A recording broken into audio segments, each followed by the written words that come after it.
This is the Washington Times front page for Wednesday, May 24th, 2023. Thanks for joining us. I'm George Gerbo.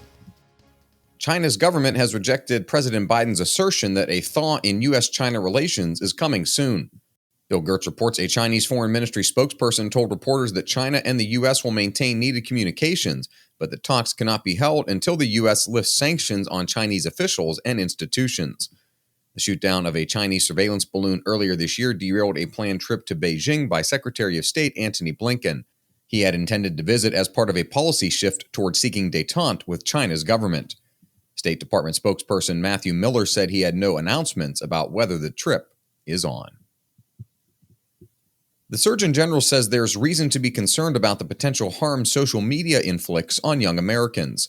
Tom Howe reports Surgeon General Vivek Murthy's 25-page advisory said there are some benefits to social media for teens and adolescents, including self-expression and a sense of connection. But he also warned about the potential dangers, saying the risk rises with the amount of time spent online.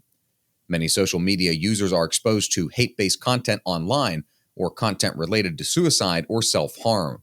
Adolescent girls are particularly susceptible to feeling dissatisfied with their bodies because of the content that they see on social media.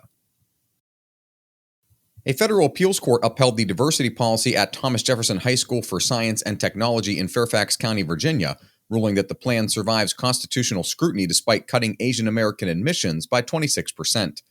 In a 2-1 ruling, Alex Sawyer and Stephen Dinan report the court said that Fairfax County was trying to boost diversity among its incoming students based on geography and socioeconomic status, and any effect on the racial balance was secondary. Jefferson operates as a selective school, meaning students must apply and be admitted.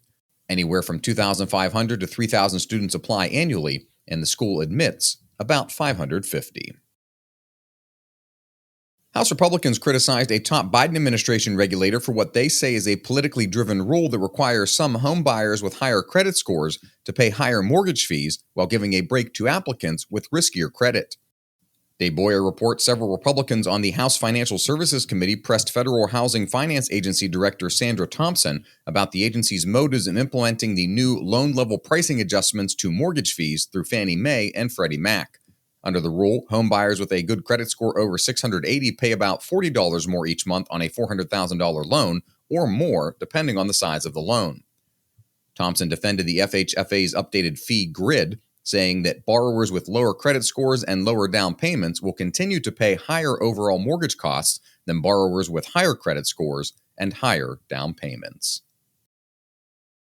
And finally, at 80, President Biden hopes to recast his age as a strength rather than a weakness. Jeff Murdoch reports the president argues his age gives him the knowledge and experience to warrant a second term. His allies have also started citing the president's wisdom as an asset and a campaign talking point. But strategists on both sides of the aisle say Biden is making his experience the centerpiece of his re-election argument to distract from what others would call senior moments and from his spotty record on the economy and global affairs. Find all of today's front page stories at WashingtonTimes.com/front page or on the Washington Times app, and find us wherever you get your podcasts. Just search Washington Times in any major podcast app. You can also find us on Twitter and Instagram at Wash Times for breaking news, sports, commentary, and more. For the Washington Times, I'm George Gerbo.